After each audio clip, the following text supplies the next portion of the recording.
우리가 지난 주일날 시기와 질투로 동생 아벨을 죽인 가인의 모습을 보면서 사실 하나님께서 형벌을 허락하셨지만 그럼에도 불구하고 끝까지 회개하지 않고 그저 죄의 짐이 무겁다라고 불평하는 모습을 봤습니다.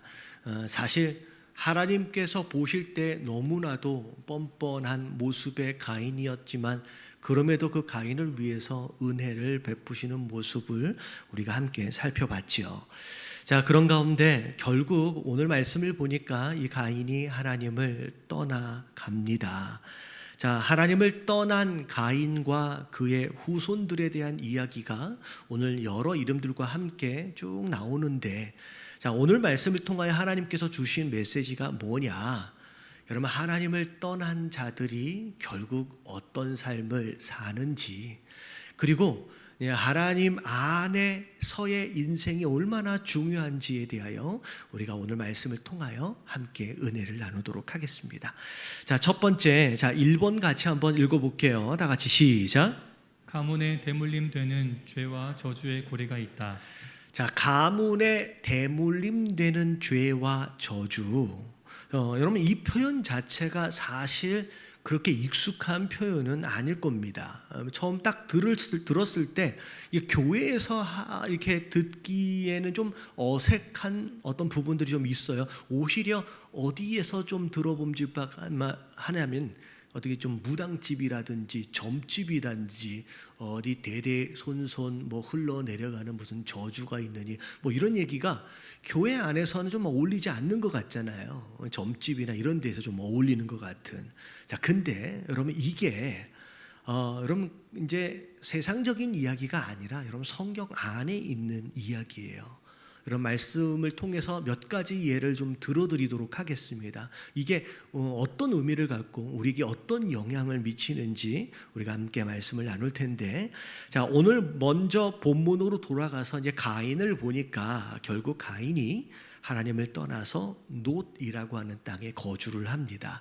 자, 17절을 보니까 아내를 만났어요. 동침하여 아들을 낳았는데, 자, 이 말씀을 보니까 도대체 이 가인은 어디서 여자가 나서 아내를 만났을까? 우리 지난번에 우리 창조과학 세미나 때 우리 함께 잠깐 봤던 것처럼 아마도 아담과 하와의 자녀들, 많은 자녀들 가운데 누군가이지 않았을까라고 일단 추측을 해볼 수 있죠. 자, 어찌됐든 자녀를 낳았어요. 이름이 뭐예요? 에녹입니다. 자, 에녹을 낳고 나서 가장 먼저 했던 일이 무엇이었냐면 성을 쌓았어요. 여러분, 가인이 왜 성을 쌓았을 것 같아요? 왜냐면 자기를 보호하려고. 물론 하나님께서 가인을 보호해 주시겠다고 약속하셨지만, 자, 가인은 그 약속이 믿어지지 않는 거지요. 어떻게 보면 자녀를 낳고 나서 이제 아빠가 되어주는 순간 이제 나 외에 지켜야 할 것들이 생긴 거예요. 그러면서 내 자녀를 보호하기 위하여, 나를 보호하기 위하여 하나님을 의지한 게 아니라 내가 스스로 성을 쌓고 자기를 지키려고 하는 삶이 이제 시작이 된 겁니다. 자, 18절에 보니까 에녹이, 그 에녹이 가인의 아들이에요. 에녹이 누굴 낳고 쭉 이야기가 나오다가 19절을 보니까 라멕이라고 하는 사람이 결혼을 했는데 두 아내를 맞이합니다. 자, 이게 성경에서 나오는 인류 최초의 일부 다처제라고 생각하시면 돼요. 처음으로 하나님께서는 남자 하나와 여자 하나가 만나는 거였거든요. 이게 결혼이고 이게 가정이에요. 근데 이 라멕서부터 이제 두 아내를 얻는 것으로 이제 아내가 이제 둘씩 이제 생기는 상황이 벌어진 거예요. 자, 그리고 나서 20절, 22절을 보니까 첫째 아내 쪽의 계보가 나오고요. 둘째 아내 쪽의 계보가 쭉 나와요. 자, 첫째 아내 아다라고 하는 아내의 계보 가운데를 보면 야발, 이 사람은 가축을 치는 자의 조상이 되었다. 그러니까 목축업을 하는 사람이 된 거죠. 자, 그 아우가 유발이에요. 자, 이 사람은 악기를 악기를 다루는 사람의 조상, 그래서 음악하는 사람의 조상이 됩니다. 자, 둘째 부인 쪽을 보니까 실라예요. 자, 두발가인이라고 하는 아들을 낳는데, 자, 이 사람은 구리와 쇠로 여러 기구들을 만들어요. 그래서 기구 만드는 사람의 조상이 되고요. 자, 그리고 또 누이가 있습니다. 나아마라고 하는. 자, 여기까지의 내용을 보니까 가인도 가정을 꾸리고 또 자녀들을 낳고 이게 이제 인류 안에서의 어떤 큰 조상 되어지는 영향력을 이제 미치는구나라고 생각할 수 있을 것 같아요. 자, 근데 23절에 보니까 갑자기 이상한 내용이 나옵니다. 두 아내랑 함께 결혼한 라멕이, 자, 아내들을 불러다가 무슨 얘기를 하느냐? 자, 내 말을 들어라 라고 하면서 밑에 두 번째 줄을 보니까 나의 상처로 말미암아 내가 사람을 죽였고 나의 상함으로 말미암아 소년을 죽였다 라고 얘기를 하는 거죠. 자, 이 이야기를 보면서 우리가 뭘 알 수 있느냐? 자, 갑자기 라멕이 내가 사람을 죽였다라고 고백하는 거예요. 근데 이 고백하는 내용들을 잘 들여다보니까 여러분 전혀 죄책감이 느껴지지가 않습니다. 자, 이 살인은 어떻게 보면 가인 이후에 두 번째로 일어난 살인 사건이에요. 근데 이 내용을 보니까 내가 사람을 죽였다, 소년을 죽였다라고 이야기하는데, 자, 뭐라고 나와요? 나의 상처로 말미암아, 나의 상함으로 말미암아. 그러니까 내가 아파서, 내가 힘들어서 어떤 이유가 있었다는 거예요. 그래서 사람을 죽여놓고서도 전혀 마음의 가책을 느끼지 못하는 뻔뻔한 모습을 그대로 보이고 있습니다. 누굴 닮았어요? 저 위에 가인을 닮은 모습. 아벨을 죽여놓고서도 전혀 죄책감이 없어요. 심지어 하나님께 뭐라고까지 얘기했어요? 내가 내 아우를 지키는 사람입니까? 라고 하나님에게 도전하는 그런 언행을 우리가 봤잖아요. 이 라멕도 그 가인처럼 굉장히 뻔뻔하게 또 이게 이제 이야기를 하는 거죠. 심지어 24절에 보니까 가인이 이 라멕이 뭐라고까지 얘기하냐면 가인을 위하여 벌이 7배라고 얘기했다는 거예요. 누가 하신 얘기예요, 이 얘기가? 하나님이 가인을 불쌍히 여기셔서 가인을 보호해 주시려고 베푼 은혜예요. 7배나 더할 테니까 너를 내가 지켜줄게. 하나님이 약속하셨던 이 내용을 자기가 그대로 본따서 뭐라고 얘기하냐면 자기를 위해서, 라멕을 위하여는 벌이 77배래요. 여러분, 이런 방자함이 어디 있어요? 하나님이 가인에게 허락하신 은혜를, 그 말을 그대로 따와가지고 나를 뭐라고 얘기하면, 나를 해하려고 하면 나 때문에 77배를 받을 것이다 라고 이제 협박을 하는 거죠. 어찌 보면 아무도 나를 건드릴 수 없다, 한번 건드려 봐라 라고 할 정도의 뻔뻔함과 방자한 모습을 그대로 보여주고 있다는 거죠. 여러분, 이 말씀을 통하여 라멕, 어떻게 이런 사람이 있을 수 있을까? 근데 이 모습을 보면서 가인의 모습을 그대로 우리가 보고 있는 것 같아요. 이 가인의 모습이 어찌 보면 이 라멕에게 굉장히 많은 영향을 미친 거 아닌가라는 생각을 해보게 된다는 거죠. 자, 오늘 이 가인의 모습, 이 라멕의 모습뿐만 아니라 제가 두 가정의 모습을 소개해 드리려고 합니다. 이게 윗세대의 누군가의 죄와 저주가 그 아랫세대의 삶에 얼마나 큰 영향을 미치는지에 대한 대표적인 예가 될 것 같아요. 자, 첫 번째 대표적인 예가 아브라함 가문이에요. 아브라함은 믿음의 조상이잖아요. 그러니까 좋은 가문입니다, 성경에서도. 근데 이 아브라함 안에 어떻게 보면 계속 대물림 되어지는 실수가 있어요. 이 아브라함이 가나안 땅에 들어오자마자 갑자기 기근이 생겨서 하나님께 묻지 않고 그냥 애굽 땅에 내려가다가 아브라함이 뭐라고 얘기하느냐, 혹시나 아내를 향하여 하는 얘기예요. 네가 예쁘니까 혹시나 너를 뺏어서 가기 위해서 나를 죽일지도 모른다. 자, 이제부터 너랑 나랑은 뭐라고 부르자? 누이, 그러니까 내가 너를 루이라고 부를게. 그렇게 된 거지요. 근데 사실은 그냥 사라 입장에서 볼 때 그래도 안전한 게 중요하니까. 근데 내려가다가 실제로 그 상황이 벌어진 거예요. 그래서 이 사라를 뺏김을 당할 뻔했어요. 그랬는데 하나님의 정말 은혜로 하나님께서 이 사라를 구해 주셨거든요. 그러면 이제 아브라함이 내가 잘못한 거구나, 내 아내를 빼앗길 뻔했구나, 아직 이삭도 없어요, 하나님께서 주신 약속이 아직 그 가정 가운데 이루어지지도 않았는데 어떻게 보면 빼앗길 뻔했어요. 그러면 정신을 좀 차렸어야 되는데 또 비슷한 상황이 벌어졌을 때 어떻게 돼요? 또 사라한테 누이라고 하자. 이미 사실 사라 입장에서는 굉장히 당황스러운 얘기예요. 이 남편이 자기 살아보려고 그때 한번 빼앗길 뻔했는데 큰 일을 한번 치루었잖아요. 근데 또 그렇게 해가지고 그래서 또 빼앗길 뻔해요. 여러분, 이 상황들을 여러분 반복적으로 경험했다라고 한다면 여러분 아내 되신 분들 그런 남편이랑 살만해요? 좀 그렇잖아요. 여러분 아내 된 자는 굉장히 큰 상처를 입는 거예요. 자기 살아보겠다고. 근데 그 두 번이나 저질른 그 아브라함의 실수를 누가 똑같이 따라하냐면 그 아들 이삭이 똑같이 따라해요. 그래서 그 실수로 인하여 아브라함 그 가정 안에 사라는 큰 상처를 입고요. 그리고 이삭도 똑같이 그렇게 하다가 그 일이 또 벌어짐으로 인하여 리브가가 큰 상처를 또 입습니다. 그냥 본 그대로를 그대로 이삭이 그냥 따라하는 거예요. 아브라함이 그렇게 하라고 시킨 것도 아닐 텐데 그대로 이삭이 그 실수와 죄와 저주를 그대로 대물림해 가고 있는 모습을 보게 됩니다.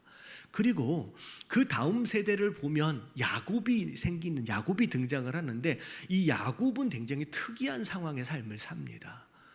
둘째로 태어났는데 하나님이 첫째가 가져가야 할 장자권의 축복을 미리 말씀하셨어요. 근데 이 야곱이 장자권을 받는 데의 상황, 과정을 보면 정말로 하나님의 방법이 아니에요. 어떻게 보면 형 에서를 속이고 눈 어두운 아버지 이삭을 속여서 그 장자권을 받습니다. 별로 이렇게 어떻게 보면 족장권을 이어받는데 이렇게 하나님이 주신 족장권을 이렇게 받아도 되는가 싶을 정도로 좀 이상하게 받아요. 근데 그 내용을 잘 들여다보면 사실 야곱은 고만한 배보가 있는 사람이 아니에요. 그래서 어머니가 자 그렇게 해라라고 했을 때 야곱이 뭐라 그래요? 어머니, 제가 이 일을 하다가 만약에 들키면 축복은 고사하고 아버지한테 저주받을지도 모릅니다. 저는 못합니다 라고 할 때 리브가 야곱의 어머니고 이삭의 아내예요. 자, 리브가가 뭐라 그래요? 괜찮아. 나중에 무슨 일이 생기면 그 책임을 누가 짓게? 내가 다 짓게. 어떻게 보면 아버지를 속이고 어떻게 보면 야곱을 속이고, 여러분 이 상황 자체는 결국 하나님을 속이는 것처럼 되는 거거든요. 근데 이걸 굉장히 아무렇지도 않게 그냥 아들에게 시킵니다. 거짓말을 시키는 거예요. 근데 이 리브가가 자 어디로부터 온 사람이에요? 이삭이 아내를 맞이할 때 가나안 땅이 아닌 어디서 데리고 왔어요? 지금 저기 하란 땅에서 데리고 왔어요. 다시 말하면 하나님이 아브라함을 하란 땅에서 떠나게끔 하실 때 떠나지 않고 우상 숭배를 그대로 하고 있던 그 아브라함 윗세대의 가족들, 거기에 남겨져 있는 자들, 그래서 계속 우상을 숭배하고 있는 그 집안에서 데리고 온 사람이 리브가예요. 여러분 리브가의 오빠가 누구예요? 라반. 여러분 성경에 등장하는 사기꾼 중에 사기꾼입니다. 다시 말하면 그 집안 내력 자체가 사기꾼 집안이에요. 거짓말하는 집안이에요. 그러니까 거기서 온 리브가가 그 문화권 안에서 그 잘못된 죄와 그 저주를 그대로 아브라함 가정 안으로 끌고 들어오는 거예요. 그래 그것을 야곱에게 가르칩니다. 그래도 되는 것처럼. 근데 야곱은 그것으로 인하여 비록 장자권을 받았지만 평생 고생하며 여러분 방랑하며 살다가 간신히 돌아와요. 여러분 이런 모습을 보면서 이게 그냥 처음부터 누군가가 시작된기보다 누군가에 의하여 영향을 지금 받고 그것으로 대물림 되어져 가고 있구나라고 하는 걸 엿볼 수 있는 대목이에요. 자, 한 가족 더 소개를 드릴게요. 여러분 이 가족이 누구냐면 다윗 가문이에요. 여러분 다윗 가문은 여러분 성경 안에서 굉장히 존경받는 여러분 이 가문 안에서 예수 그리스도께서 태어나시잖아요. 지금도 다윗은 존경받는 사람입니다. 이름 자체가 존귀해요. 근데 이름이 다윗 가문 그 다윗의 영광스러운 모습 반면 여러분 한쪽 끝에서는 굉장히 추악한 더러운 죄의 흐름들이 있어요. 이 다윗 가문에는 성적인 죄가 끊어지지가 않습니다. 다윗이 실제로 저지른 죄의 모습을 보면 밧세바 자기를 위해서 목숨을 걸고 지금 전쟁터에 나가서 싸우고 있는 장수의 아내를 데려다가 간음을 해버려요. 그리고 그것을 숨기기 위해서 그 장수를 실제로 죽입니다. 이런 어마어마한 죄를 저질러요. 근데 그 죄가 다윗 안에서 다윗 세대 안에서 끝나는 게 아니에요. 여러분 이게 다윗의 자녀 세대로 계속 이어져 내려가는데 다윗의 첫째 아들 암논이 베다른 누이, 그러니까 다윗이 여러 부인들이 있으니까 베다른 누이가 마음에 들었나 봐요. 속여서 데려다가 겁탈을 해버려요. 그리고 쫓아내버립니다. 근데 그 누이가 이름이 다말인데 그 다말의 오빠가 있었어요.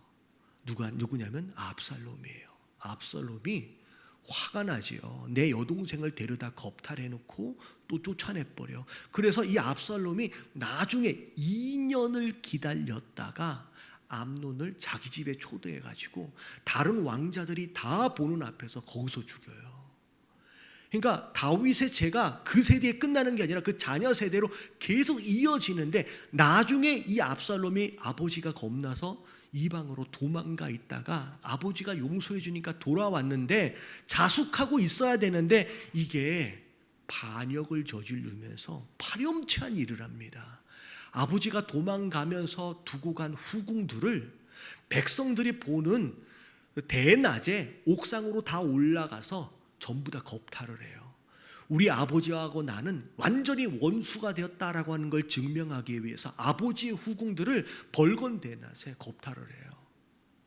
여러분 이런 일들이 계속 다윗 가문에 대해서 끊어지지가 않아요. 근데 우리가 잘 보면 다윗만의 죄였을까? 여러분 다윗 윗세대. 여러분 다윗의 아버지가 누구예요? 여러분 이새잖아요. 여러분 다윗에게는 숨겨진 출생의 비밀이 있어요. 자, 성경을 잘 들여다보면 다윗의 가정 안에서 이해가 되지 않는 사건들이 두 가지가 있습니다.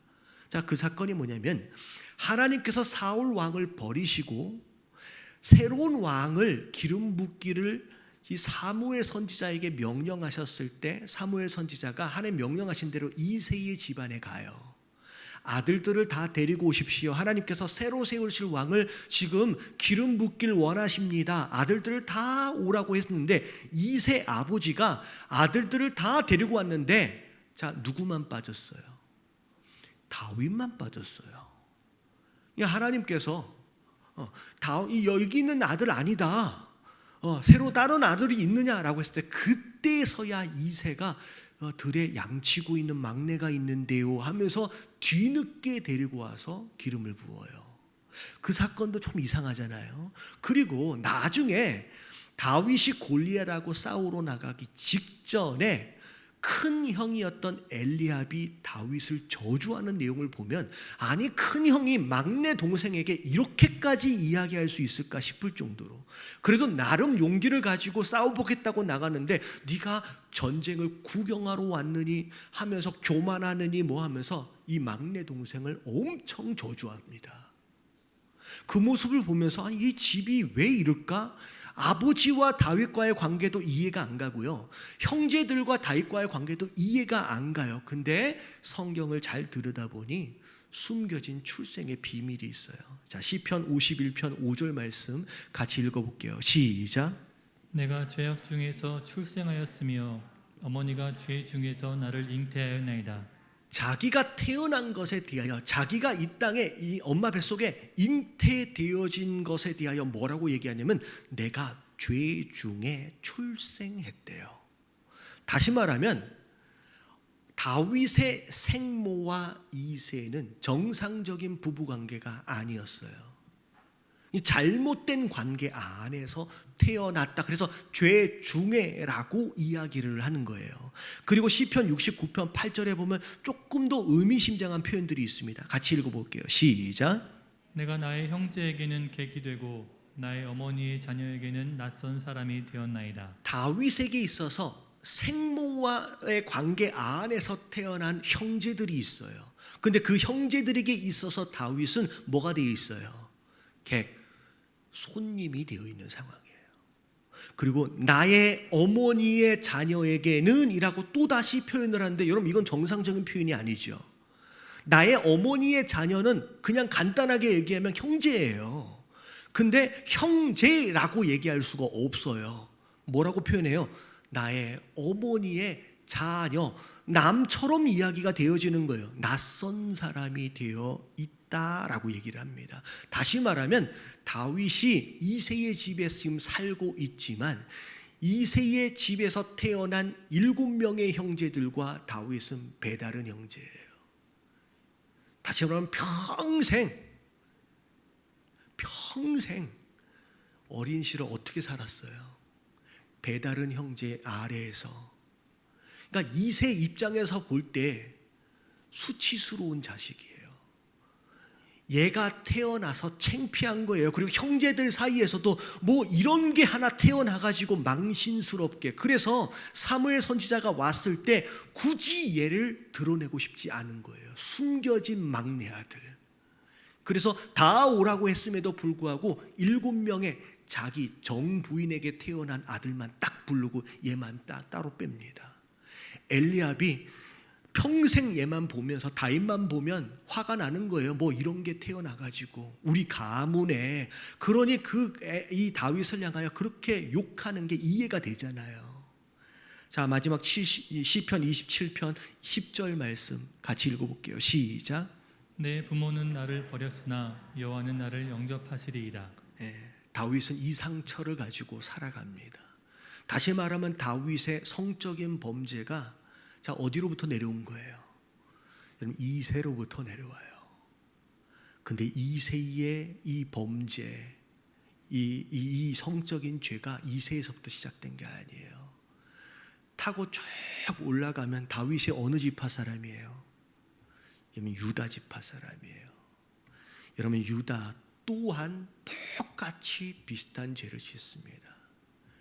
다윗이 어떻게 태어난 줄기냐면요, 유다라고 하는 사람이 며느리와 함께 동침해가지고 낳은 자녀의 그 후손들이 결국 이새고 다윗인 거예요. 며느리가 창녀로 변장을 해가지고 길에 서 있는데 유다가 지나가면서 그 며느리와 함께 동침합니다. 다시 말하면 유다 자체가 성적으로 문란한 사람이에요. 그냥 지나가는 창녀 데려다가 자는. 다시 말하면 그 집안 대대로 그런 대물림이 계속 되어져 가는 거예요. 여러분 성경 안에 이런 이야기를 들으면서 여러분 주변에 아니면 어찌 보면 우리 가까운 가문 안에 여러분 이런 모습들이 계속 대물림 되어지는 모습들을 보게 됩니다. 누군가의 술 취함과 폭력적인 상황들이 그 자녀 세대 여러분 자녀들이 그 아버지의 그 모습, 어머니의 그 모습을 보면서 뭐라고 생각하며 자라요? 나는 우리 아버지처럼은 안 살 거야. 나는 우리 어머니처럼은 안 살 거야 라고 생각하고 살지만 결국 보면요, 그 아들이 그 아버지처럼 똑같이 하고 살아가요. 그 딸들이 그 어머니처럼 똑같이 하고 살아가요. 이런 음란함의 죄가 가문 대대로 흘러내려가는 모습을 봅니다. 할아버지 세대, 증조 할아버지 세대, 음란함, 바람 피고 딴집 살림 차리고, 그게 그 아들 때 계속 내려가는 거예요. 여러분, 그래서 여러분 이거 지금 말씀을 드리고 있는데, 여러분 윗세대 어르신 세대들은요 지금 고개가 끄덕끄덕 거려져요. 그런 모습을 다 봐왔거든요. 그래서 어르신들이 자녀들 결혼시킬 때 뭐 먼저 봐요? 여러분, 집안을 보는 거예요. 그게 계속 흘러내려오는 거예요. 성경에 나와 있는 것처럼. 여러분, 부모의 죄와 부모의 저주가 여러분 그 자녀 세대에 굉장히 큰 악영향을 미칩니다. 자, 성경에 보면 출애굽기 20장 5절 말씀, 여러분 우상 숭배하는 이스라엘 백성들을 향하여 하나님 경고하시는 거예요. 만약에 우상 숭배하면 나를 미워하는 죄를 내가 반드시 갚아줄 것이다. 근데 그 밑에 읽어볼게요. 다 같이 시작. 나는 나를 미워하는 네, 자의 거기서부터 죄를 시작. 나는 나를 미워하는 자의 죄를 갚되 아버지로부터 아들에게로 3-4대까지 이르게 하거니와. 자, 우상 숭배한 죄에 대하여 하나님 갚으시겠다라고 말씀하시는데, 자, 아버지로부터 어디까지? 아들에게까지로. 자, 몇 대예요? 3-4대까지 이어갈 것이다. 자, 더 무서운 말씀이 있어요. 자, 출애굽기 34장 7절 다 같이 읽어봅니다. 시작. 인자를 1000대까지 베풀며 악과 과실과 죄를 용서하리라. 그러나 벌을 면제하지는 아니하고 아버지의 악행을 자손 3-4대까지 보응하리라. 하나님은 사랑이신 분이에요. 그래서 그 사랑을 1000대까지 베풀길 원하십니다. 그리고 심지어 악이 있더라도, 과실과 죄가 있더라도 용서해 주시길 원하세요. 근데 그 다음 말씀이 더 중요해요. 자, 비록 죄를 지어서 회개함으로 인하여 용서를 받았다라고 할지라도, 그러나 여러분, 어쩌면 이 말씀은 여러분 신앙생활 하시는 내용들 가운데 여러분 처음 보시는 분들도 있을 것 같아요. 그러나 벌은 면제하지는 아니하고. 비록 용서하셨지만, 여러분 하나님이 다윗을 용서하셨어요? 안 하셨어요? 용서하셨어요. 용서하셨지만 그러나 벌은 면제하지 아니한대요. 그게 계속 내려가는 거예요. 아버지의 악행을 자손 3-4대까지 내가 보응하겠다라고 말씀하시는 거예요. 여러분, 내가 잘못한 것으로 끝나지 않아요. 여러분, 그게 어디까지 내려가요? 아직 잘못을 저지르지 않은 우리 자녀 세대까지 넘어가요. 여러분, 자녀들에게 아주 좋은 것을 물려주지는 못할 망정, 여러분 이것을 물려주면 안 된다는 거예요. 여러분 깨달아지시길 주님의 이름으로 축원합니다. 여러분, 단지 이 이야기가 그냥 무당들이 하는 얘기가 아니라는 거예요. 성경에서 그 아버지의 죄가 자녀에게까지 악영향으로 미쳐 내려갈 수 있다라고 말씀하시는 거예요. 여러분 깨달아지시길 주님의 이름으로 축원합니다. 그러면 어떻게 해야 되느냐? 자, 오늘 본론으로 들어가요. 자, 2번 다 같이 읽어볼게요. 시작. 우리는 이 죄와 저주의 무서운 고리를 끊어야 한다. 여러분, 이건 반드시 우리가 자 언제 끊어야 돼요? 여러분, 우리 세대 여기서 끊어버려야 돼요. 그러면 절대 다음 세대로 넘어가게끔 둬서는 안 된다는 거죠. 자, 어떻게 해야 하느냐? 자, 오늘 말씀 안에 해답이 있어요. 자, 1번 같이 한번 읽어볼게요. 다 같이 시작. 하나님께로 돌아가라. 자, 뭐 해야 돼요? 여러분, 이 죄의 고리, 저주의 고리를 끊어버리려면 여러분 하나님께로 돌아가야 돼요. 여러분, 문제의 원인이 여기서부터 시작이 된 거예요. 자, 16절을 보니까 가인이 하나님께 형벌을 받는데 그 형벌 가운데서 여호와 앞을 뭐 했다? 떠났다라고 나와요. 여러분, 떠났어요. 여러분, 아무리 형벌이 무거워도, 견디기 힘들어도 여러분 그 형벌을 받을 지언정 가인은 절대 하나님을 떠나서는 안 되는 사람이었어요. 여러분, 이게 문제의 시작이에요. 제가 말씀을 준비하면서 갑자기 그 생각이 났어요. 그 예전에 아주 어렸을 때 얘기예요. 저희 첫째 에밀리가 지금 17살인데 에밀리가 한 2-3살 정도 됐을 때 그 밥을 먹다가 국을 잘못 만져가지고 손하고 이렇게 허벅지에 화상을 입었어요. 근데 아이들이 어디 뭐 부러지고 이제 넘어지고 했을 때의 상처와 화상은 정말로 다르더라고요. 여러분, 화상은 진짜 조심해야 돼요. 근데 제가 이제 이 화상을 치료하는데, 이제 한국에서는 어떻게 하는지 모르겠는데, 화상이 흉터로 남지 않도록을 위해서 어떻게 하냐면 일주일에 한 번씩 병원에서 이제 치료를 받지만 집에서 매일 치료를 해야 돼요. 근데 화상은 이게 치료를 했고 놔두면 그 안에 노랗게 껍데기가 생겨요. 근데 그 노란 껍데기를 그대로 두면 밑에서 그게 흉터로 남아요. 그래서 매일 그 껍데기를, 그 노란 껍데기를 이 거즈로 해서 긁어내야 돼요. 그러면 여러분, 생살인데 화상을 입은 그 자리가 얼마나 아프겠어요. 사실은 그 작업을 거의 한 달을 했어요. 그래서 이제 거의 흉터가 없이 조금만 남아 있거든요. 근데 제가 그걸 하면서 한 달을 지옥처럼 살았어요. 애가 얼마나 자지러질까요? 이걸 껍데기를 벗겨내는 건데, 긁어내면서. 근데 너무 신기한 게, 제가 어떤 아이 입장에서 볼 때는 자기를 아프게 만드는 거잖아요, 아빠가 지금. 근데 그걸 껍데기를 다 벗겨내고 나서 다 봉합을 하고 난 뒤에는 다른 사람한테 안 가고 저에게만 와요. 저에게만 와서 제 목을 그냥 꽉 끌어안습니다. 그러고 나서 한참 있어요. 여러분, 그 모습을 보면서 아이의 본능이에요. 아무리 아프고 힘들어도 어디 있어야 사는 거예요. 아빠랑 같이 있어야 사는 거예요. 여러분, 마찬가지예요. 가인도 물론 형벌이 힘들지요. 괴롭지요. 아무리 그래도 여러분, 그 형벌을 다 받을지언정 여러분, 절대 하나님을 떠나서는 안 되는 거였어요. 여러분, 아무리 힘들어도 하나님을 떠나지 마시길 주님의 이름으로 축원합니다. 오늘 말씀을 보니까 동쪽 노땅으로 갔대요. 여러분, 성경 안에서의 이 동쪽이라고 하는 영적 의미가 있어요. 아담과 하와가 에덴 동산에서 쫓겨날 때 방향이 어디였느냐면 동쪽이었어요. 에덴 동쪽으로 쫓겨납니다. 그래서 에덴 동쪽에 천사를 지키게끔 해요, 생명나무를. 그리고 그렇게 쫓겨난 아담과 하와가 거주하는 지역에서 가인은 더 동쪽으로 나아가요. 더 하나님과 멀어지는 거예요. 여러분, 이게 동쪽의 의미예요. 근데 우리가 지금 새벽하고 금요일 날 출애굽기 보고 있잖아요.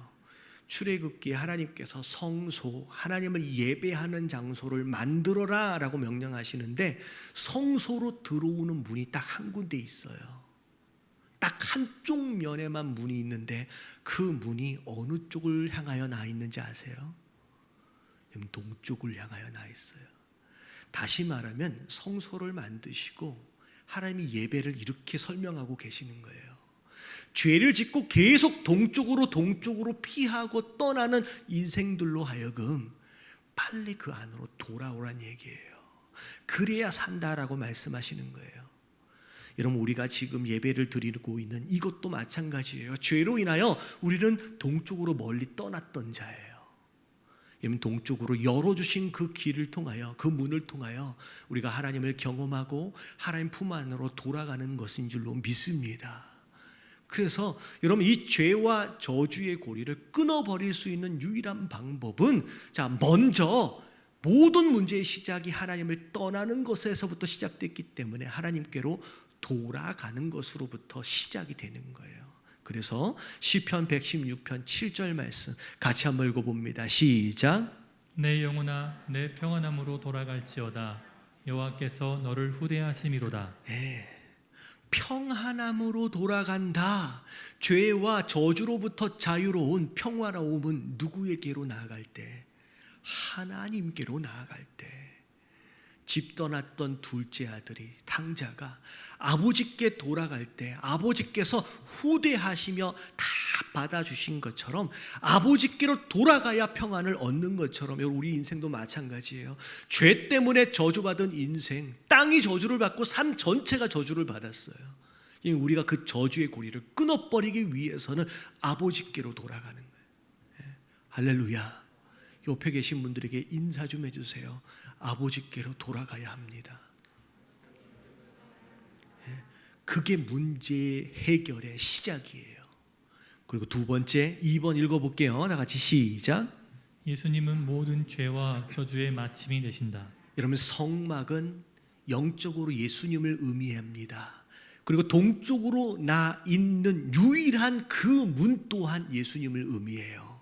다시 말하면 성막 안으로 들어오려면 예수 그리스도를 통해서만 들어올 수 있고 예수 그리스도를 통해서만 하나님의 평안함을 누릴 수 있게끔 되는 거예요. 그래서 로마서 8장 12절 다 같이 한번 읽어볼게요. 시작.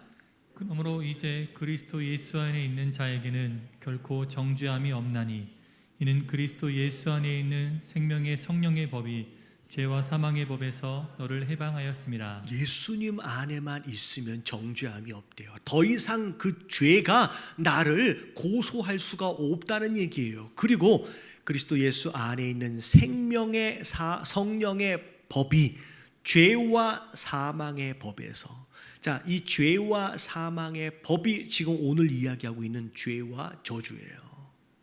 그것으로부터 어떻게 하시겠다? 너를 해방시켜 주겠다.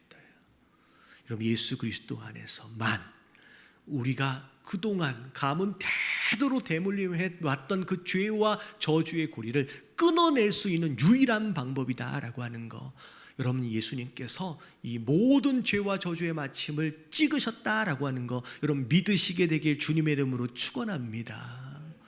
여러분, 예수 그리스도 안에 계시는 분 아멘 하실게요. 여러분, 이미 끊어진 거예요. 할렐루야.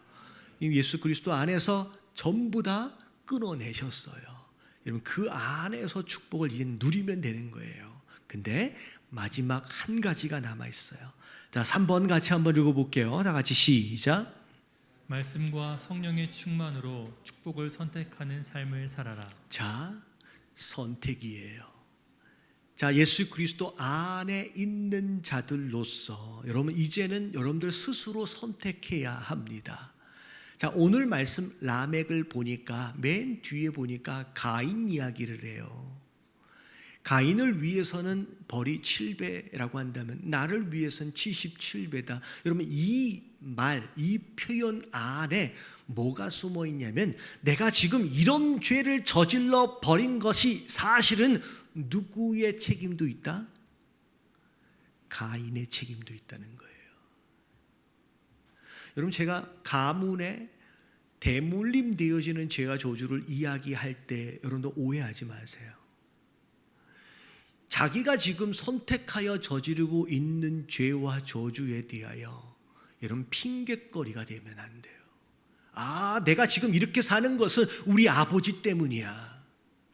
내가 이렇게 사는 것은 우리 할아버지 때문이야 라고 여러분 핑계와 변명을 하면 안 되는 거예요. 이게 딱 라멕의 모습이에요. 여러분, 이미 예수 그리스도 안에서 끊어졌어요. 그러면 자, 이제 하나님께서 우리에게 선택권을 주셨어요. 네가 축복을 받으며 살지 아니면 그냥 저주 가운데서 계속 살지 네가 이제는 선택하라 라고 하는 말씀하시는 거예요. 그래서 시편 11편 26절 28절 쭉 읽어볼게요. 시작. 내가 오늘 복과 저주를 너희 앞에 두나니 너희가 만일 내가 오늘 너희에게 명하는 너희의 하나님 여호와의 명령을 들으면 복이 될 것이요 너희가 만일 내가 오늘 너희에게 명령하는 도에서 돌이켜 떠나 너희의 하나님 여호와의 명령을 듣지 아니하고 본래 알지 못하던 다른 신들을 따르면 저주를 받으리라. 이런 복을 받을지 저주를 받을지 선택하래요. 아버지 때문에 할아버지 때문에 우리 가문이 그래서 저래서라고 핑계대지 말고 변명하지 말고 자, 예수 그리스도 안에서 내가 끝냈어. 자, 이제 너의 삶은 네가 선택하는 거야. 네가 말씀에 순종함으로 복을 받는 삶을 살지 아니면 그렇지 아니함으로 저주 가운데 그대로 있을지 네가 선택하라라고 하는 말씀하세요. 여러분들 좋은 선택을 하시게 되길 주님의 이름으로 축원합니다. 자, 우리가 아침마다 미라클 모닝을 왜 해요? 이런 말씀 쭉 충만한 가운데 하나님 내게 주신 말씀을 이렇게 순종하며 살아가겠습니다. 결단하고 살아가는 거예요. 이런 말씀 충만함으로 네가 복을 받을 수 있다라고 말씀하시는 순종함으로. 여러분 이 복을 누리시는 저와 여러분들 되시길 주님의 이름으로 축원합니다. 그리고 두 번째 성령 충만.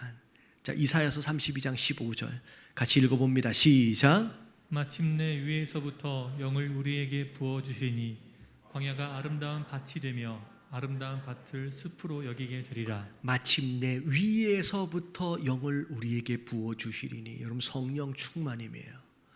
성령의 기름 부심이 우리 삶 가운데 임하면 자 광야 같은 인생이에요. 여러분 저주받은 땅. 그래서 아무리 땀 흘려도 열매를 잘 맺어주지 않아요. 여러분 그게 광야잖아요. 근데 그 광야가 그 성령의 기름 부심으로 인하여 어느덧 뭐가 된다? 아름다운 밭이 된대요. 여러분 이렇게 저렇게 몸부림치고 열심히 살아가고 발 보려고 애를 씀에도 불구하고 왜 나는 열매가 맺어지지 않을까라고 여러분들 괴로워하신 분들이 계신다라고 한다면 여러분 이 복을 받으셔야 돼요. 여러분 성령의 기름 부심을 입으셔야 돼요. 하는 일마다 이상하게 안 되고 망하고 하는 들어간 직장들마다 뭔가 이상하게 잘 안 되고 여러분 이게 저주받은 땅 광야의 삶의 모습이에요. 여기에서 이걸 끊고 헤어나올 수 있는 유일한 방법은 성령의 기름 부심이에요. 그 광야에서 풀이 나기 시작합니다. 아름다운 밭이 된대요. 그리고 그 아름다운 밭은 적당한 수준의 밭 정도가 아니라 나중에 뭐가 된대요? 숲처럼 여겨지게 될 것이다. 그래서 여기 봐도 아름다운 땅, 저기 봐도 아름다운 땅, 울창하게 여러분 그런 열매를 맺고 그걸 누리는 삶이 되는 거예요. 여러분 내 아버지 때문에 우리 가문의 뭐 때문에 나는 할 것도 안 되고 되는 것도 없고 여러분 이 저주 가운데 살지 마시고 여러분 예수 그리스도로 인하여 이미 끊어졌음을 선포하시는 가운데 말씀에 순종하시고 기름 부심이 넘치는 가운데 하나님이 예비하신 이 축복들을 여러분 숲처럼 누리시는 저와 여러분들 되시길 주님의 이름으로 축원합니다.